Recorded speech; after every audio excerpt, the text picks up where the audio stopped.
Hello বন্ধুরা, আসসালামু আলাইকুম। কেমন আছেন আপনারা সবাই? আশা করি ভালো আছেন, সুস্থ আছেন। সবাই সবার পরিবার পরিজনকে নিয়ে আই হোক আলহামদুলিল্লাহ, আল্লাহর অশেষ রহমতে আমিও ভালো আছি। প্রতিদিনের মতো নতুন দিনের নতুন আরও একটি ভিডিও নিয়ে হাজির হয়ে গেলাম আমার প্রিয় আপু ভাইয়া, আমার দর্শক বন্ধুদের মাঝে আমার ভালো লাগাগুলো শেয়ার করব। তো সকালবেলা উঠে পড়েছি। আজকে রোজ রবিবার, সকালে উঠে পড়লাম। 7টা থেকে শুরু করেছি আজকে আমার দৈনিক জীবনের কাজকর্ম ভালো লাগাগুলো শেয়ার করার জন্য আপনাদের মাঝে। সকালে উঠেই রান্নাঘরে চলে আসলাম। বাইরের ওয়েদারটা তো দেখলেন, রান্নাঘরের জানলা দিয়ে দেখালাম আর কি। সকালবেলা আকাশটা অনেক পরিষ্কার, আর এমনিতেও আমাদের দিনাজপুরে বৃষ্টি বাদল ততটা হয় না। তো তারপরে গরমের জন্য আমি অফ ক্যামেরাতে আটা ছেনে নিলাম। যে আটাটা আমি তেল দিয়ে লবণ দিয়ে গরম পানি দিয়ে ছেনে নিয়েছি, যে বড় মেখে এভাবে ছেনে নিলে আটাটা মেখে নিলে রুটিও হয়, পরোটাও হয়। তো তারপরে আমি আটাটা ছেনে নিয়ে বড় মেখে রুটি দুইটা ভেজে দিয়ে তারপরে আমার আর ইলমার জন্য পরোটা বানাই নিচ্ছিলাম। গতকালকে রাতে একটু দেশি গোলা আলুর ভাজি করেছিলাম, রাতে খাওয়া হয়েছিল, আর একটুখানি রয়ে গিয়েছিল, সেটা দিয়ে আর কি বড় মেয়ে রুটি নাকি খাবে। তো আলু ভাজি, রুটি, পরোটা আর মাংস আর কি রান্না করা, পরশুদিন যে রান্না করেছিলাম কোরবানির গরুর মাংস, তো সেটাই ফ্রিজে রয়েছিল, সেটাই বের করে গরম করে নিলাম। সকালে সেটা দিয়ে নাস্তা খাচ্ছি। গরুর মাংস, আলু ভাজি, পরোটা বড় মেয়ের জন্য, আর ইলমার জন্য রুটি, বড় মেয়ের জন্য আর কি। যাই হোক, রুটি পরোটা বানিয়ে নিয়েছি, দুই মেয়ের দুই রকমের নাস্তা। তো সকালের নাস্তাটা দুই মেয়ে খেয়ে নিল, ওদের খাওয়াই দিলাম। এখন বাকিটা আমি ভেজে নিয়ে আমার জন্য রান্নাঘরে বসে পড়েছি, খাচ্ছিলাম। আর মেয়ে আর কি চা চুলায় বসাই দিছি, মেয়ে চা সেকে কাপে কাপে দিল, চাটাও নিয়ে নিলাম, নিয়ে সকালের নাস্তাটা খেয়ে নিলাম। এখন বাজে নিয়ে অফ ক্যামেরাতে কিন্তু আমি বাসার অন্যান্য কাজ করেছি। প্রতিদিন আর একই ভিডিও শেয়ার করতে ভালো লাগে না।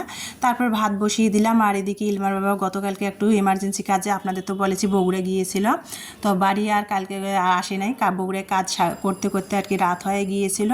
তারপরে ও আর কি গোবিন্দগঞ্জে রাতে বাড়িতে, আমার বাড়ি যেহেতু গোবিন্দগঞ্জে, রাতে ওখানে ছিল। তারপরে এই যে সকালবেলা এখন 11টা বাজে ইলমার বাবা চলে আসলো। ভাসুরে আর কি আসলো, তো ভাসুরে আর কি কী জানি দিছে প্যাকেটের মধ্যে, প্যাকেটটা হাত থেকে নিলাম দরজা খুলে, নিয়ে প্যাকেটটা রান্নাঘরে রেখেই তারপরে এখানে আমি লেবু অনেকগুলো কেটে নিয়েছি সবার জন্য। মানে আজকের ওয়েদারটা আর কি রোদ, গরম, ভ্যাপসা গরম লাগতেছে। দুই মেয়ের জন্য, ইলমার বাবা, আমার জন্য, 4 জনের জন্য আর কি একটু লেবু পানি বানিয়ে নিচ্ছিলাম। মেয়েরা খেতে চায় না, তো ভাবলাম যে গরম পড়েছে একটু বানাই দিব সবাইকে ঠান্ডা পানি দিয়ে। তো সেটাই বানিয়ে নিলাম আর কি, ঠান্ডা পানি ফ্রিজ থেকে বের করে লেবু শরবত বানিয়ে ইলমার বাবাকে দিয়ে দিলাম। আর এখানে আমার জন্য বানালাম। ইলমারটা ও আবার মিষ্টি বেশি খায়, ও বলতেছে যে মিষ্টি দিয়ে বেশি করে চিনি দিয়ে খাবে। আমরা আবার শরবতে, মানে আমি, ইলমার বাবা, ইমানি আমরা চিনিটা কম খাই, ইলমা আবার মিষ্টি ছাড়া লেবু শরবত খেতেই যায় না। তো যাই হোক, ও ওর মতো করে আমারটা নেয় নাই, ও ওর মতো করে গুলে নিল আবারও চিনি দিয়ে। তো ইলমার বাবাকে দিয়ে আসলে ইলমার বাবা চেঞ্জ করেই আর কি মোবাইলে অফিসিয়াল কথা বলতেছিল। তারপরে প্যাকেটে কী নিয়ে আসলো, এই যে দেখেন, মানে বাড়িতে ছিল বড় ভাসুরের রেগুলার চাষ করা আর কি, চাষ করা বলতে বাড়ির আঙিনাতে আর কি উঠানে আর কি লাগাইছে চাল কুমড়, সেই নাকি চাল কুমড় ধরেছে বলল আমাকে ইলমার বাবা। তো এখান থেকে আমার বড় ভাসুর 2টা চাল কুমড় দিয়েছে, বাড়ির গাছের চাল কুমড় যেহেতু আঙিনার মধ্যে লাগাইছে, জাংলাতে হয়েছে, 2টা চাল কুমড় দিয়েছে। আর গাছের অনেকগুলা তরতাজা পেঁপে গাছ থেকে তুলে দিয়েছে। পেঁপেগুলো দেখতে খুবই সুন্দর, লম্বা লম্বা লাউয়ের মতো লাগতেছিল, আর খুবই সুন্দর। আর বলতেছিল ইলমার বাবা যে অনেক পেঁপে নাকি হয়েছে, মানে খেয়ে কুলাতে পারে না। আর আমার ভাসুরেরা তো চাষ করছে বাড়িতে খাওয়ার জন্য, ওরা তো কখনো এগুলো বিক্রি করে না বাজারে। তা আমি আবার বললাম এতগুলো হয়েছে তো বাজারে বিক্রি করলেই তো পারে, পেঁপে 40 টাকা 50 টাকা কেজি, আমরা বাসায় কিনে খাই। তো যাই হোক, যেটা বলতেছিলাম, তারপরে কিন্তু এই যে 2টা চাল কুমড় তরতাজা গাছ থেকে সকালবেলা তুলে আমার যা দিয়েছে, বড় জায়ে আমার ভাসুর আর কি, 2টা টাটকা চাল কুমড় নিয়ে আসছে, আর এই যেখানে পেঁপে নিয়ে আসছে গাছের তরতাজা। তো সেগুলো আর কি ব্যাগ থেকে ঢালতেছিলাম। ইলমার বাবা যেহেতু বগুড়া থেকে কাজ সেরে বাড়িতে, আমার ভাসুরের বাড়িতে যেয়ে ওখানে রাতে থেকে আজকে সকালে আর কি রওনা দিয়েছিল। তারপরে বাসায় এসে 11টার দিকে নামলো।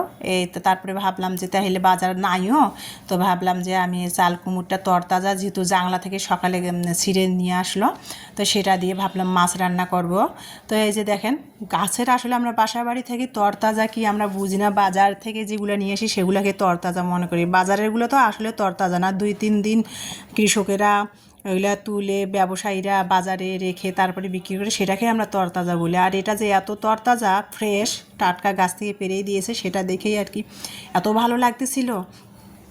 তারপরে আমি কুমুরটা ছিলে নিলাম, রাপকামড়াতে মাছ বের করে ফ্রিজ থেকে ভিজিয়ে দিয়েছি, ভাত তো বসিয়ে দিয়েছি।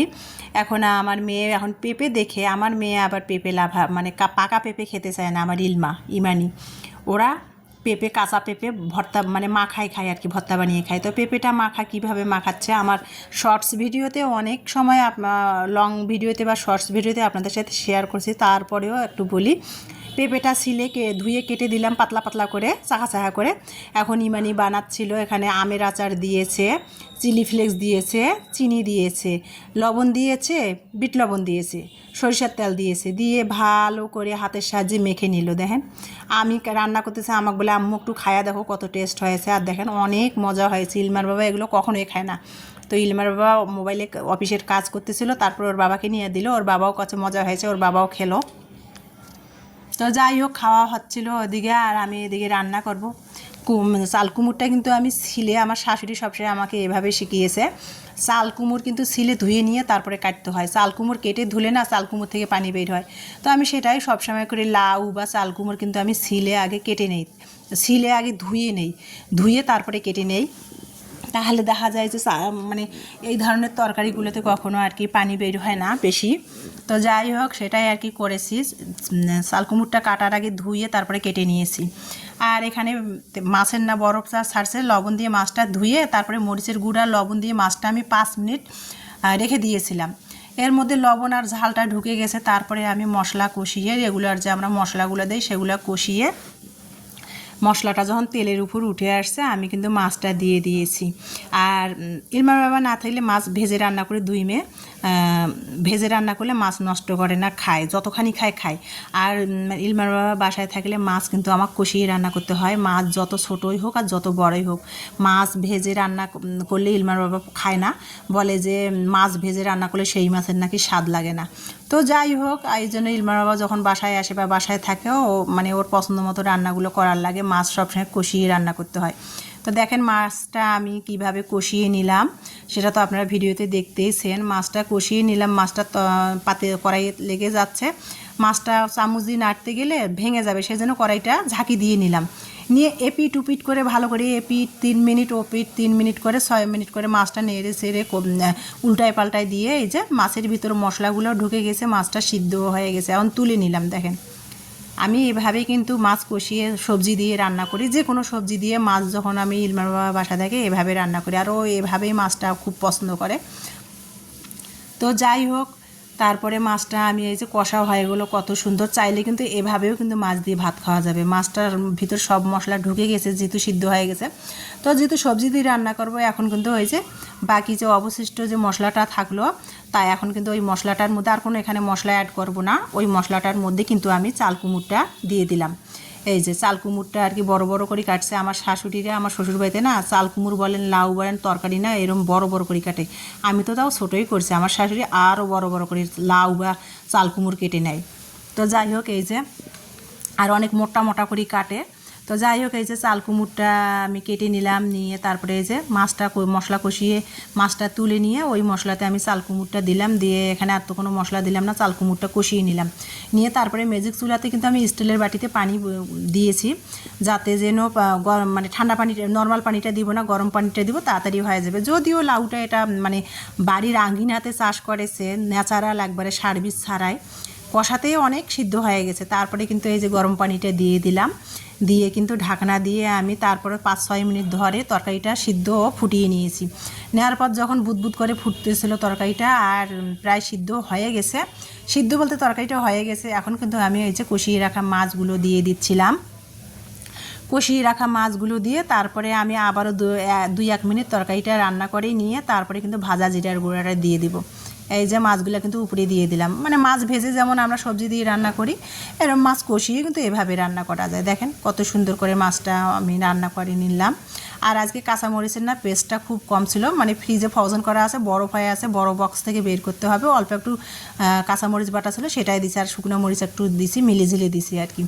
তো তো রান্নার সময় কাঁচামরিচ বাটা দেখছি মশলা বক্সে নাই, বের করার লাগবে, সেই জন্য আর বের করলাম না। মানে শুকনো মরিচ আর কাঁচামরিচ যতখানি ছিল সেতখানি দিয়ে আর কি তরকারিটা রান্না করে নিলাম। এই যে নেড়ে ছেড়ে ঢাকনা দিয়ে দিলাম। তরকারিটা আর একটু দুই এক মিনিট ফুটলে আর কি তারপরে আমি ভাজা জিরার গুঁড়ো দেবো। এর পাশাপাশি আমি অপর সাইডে আর কি সিংয়ের প্লেট বাটিগুলো ধুয়ে নিয়েছি, রান্নার যে প্লেট বাটিগুলো বের হলো ধুয়ে নিলাম, সিংটা পরিষ্কার করে এখন শুকনো করি তেনা দিয়ে পরিষ্কার করে নিচ্ছিলাম।